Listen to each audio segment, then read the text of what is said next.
Sir, this is one point which I would like to tell you, sir, because there may be quite a few of one-member, two-member parties like us. Don't take a benign neglect attitude towards us. We should also get time to air our views. Because we represent the...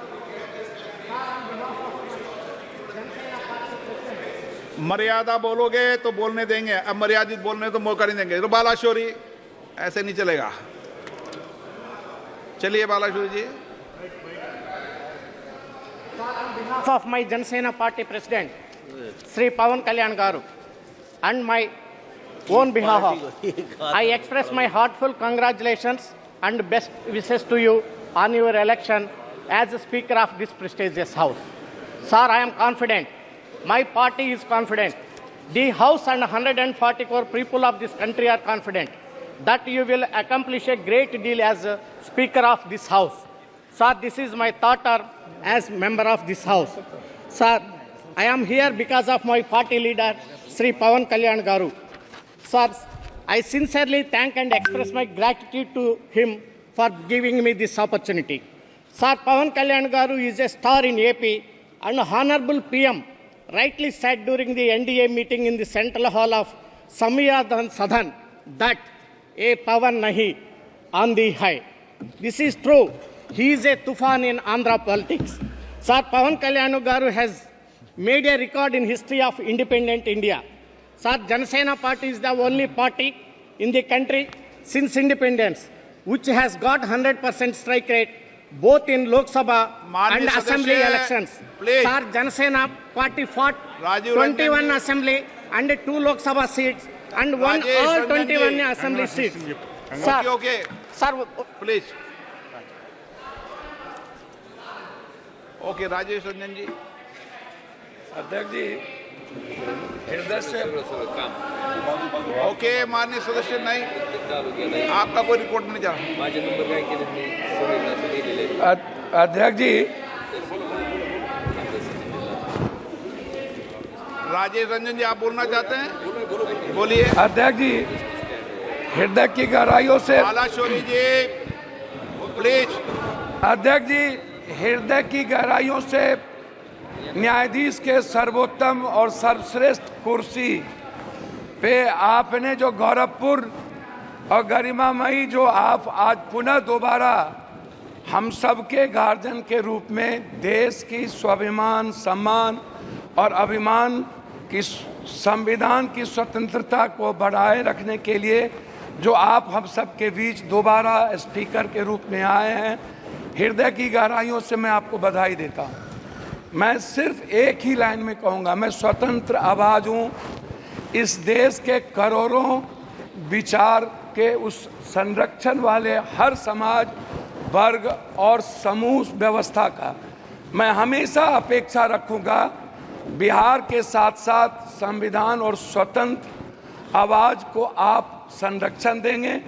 वैसे मैं सिर्फ एक line कहूँगा कि मैं इस देश का निर्भीक स्वतंत्र और बिना भय में जीने वाला व्यक्ति हूं और मजबूत नेतृत्व के साथ यह जो समूह है भैया सुन तो लीजिए क्यों बोलते हैं मजबूत नेता के रूप में स्वतंत्र निष्पक्ष और सच्चाई के रास्ते पर इंडिया गठबंधन के विपक्ष के मजबूत नेता आदरणीय राहुल गांधी जी और सभी एनडीए घटक के नेताओं के भीतर इस देश के विपक्ष की आवाज सिर्फ उसकी लोकतांत्रिक मूल्यों की रक्षा के लिए है। आप नैतिकता के मूल्यों के सर्वश्रेष्ठ कुर्सी पर विराजमान हैं।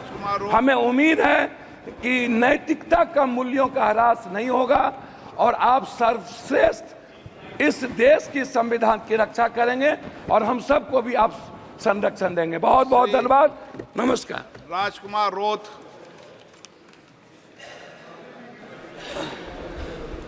सर पहले तो आपको इस पद पे शोभान्वित होने के लिए मेरी ओर से खूब खूब बधाई लाख लाख जोहार।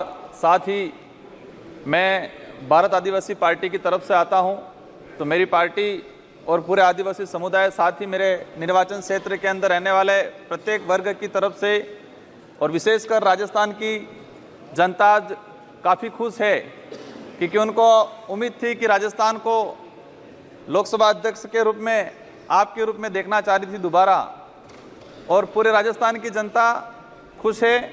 और मैं उम्मीद करूंगा कि हमारी जो क्षेत्रीय पार्टी आई है और हम पहली बार इस सदन में आए हैं, मैं राजस्थान विधानसभा के सदस्य के रूप में था और उस दौरान मैंने आपको देखा था। उस समय विचार किया था कि कभी जरूर हम दिल्ली जाएंगे और आज ये अवसर मिला। मैं पुनः मेरी पार्टी, मेरे निर्वाचन क्षेत्र की जनता को धन्यवाद देना चाहूँगा। आपको पुनः मेरी पार्टी और हमारे गोविंद गुरु महाराज, संसरुमाल महाराज, मावजी महाराज के भक्तगणों द्वारा आप सबको, आपको पुनः बधाई, धन्यवाद, जोहार। धन्यवाद, धन्यवाद।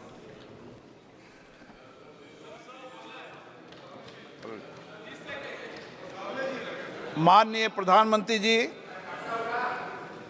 केंद्रीय परिषद के माननीय सभी सदस्यगण, सभी दलों के नेतागण, सभी माननीय सदस्यगण, मुझे पुनः इस महान सदन के पीठासीन अधिकारी के रूप में दायित्व निर्वहन करने का अवसर प्रदान किया, इसके लिए मैं आपका हार्दिक आभार व्यक्त करता हूं। मैं माननीय प्रधानमंत्री जी और सभी दलों के नेताओं और माननीय संसद सदस्यों का, जिन्होंने मेरे प्रति विश्वास व्यक्त किया, उसके लिए भी मैं आपका आभारी हूं। ये 18वीं लोकसभा में दुनिया का सबसे बड़ा लोकतंत्र का उत्सव,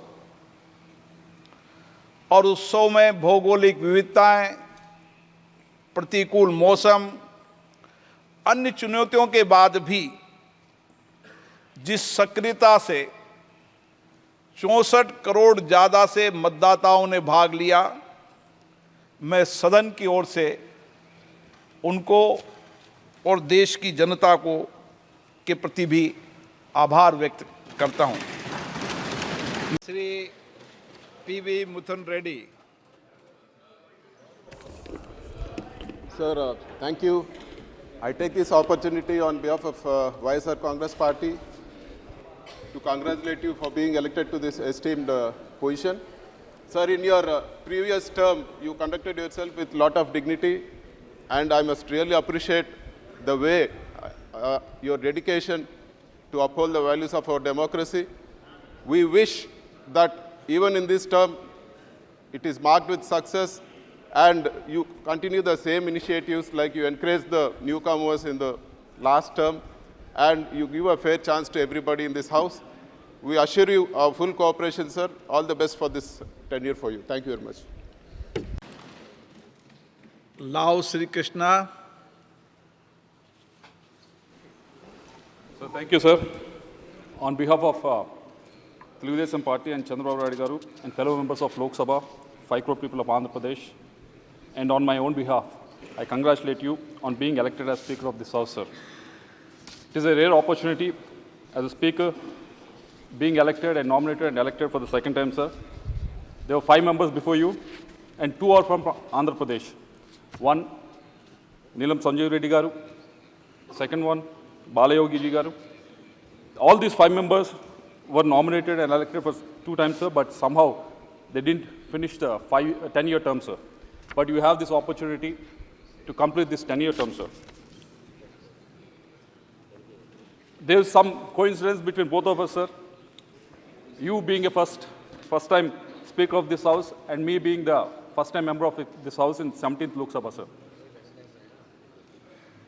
And in the last 5 years, there's some groundbreaking things that have happened, starting with moving from the old Parliament to the new Parliament, sir, and new bills being passed, new laws being passed, starting with 370, Nari Shakti and Triple Talaq, which empowered the women, and also IPC, sir.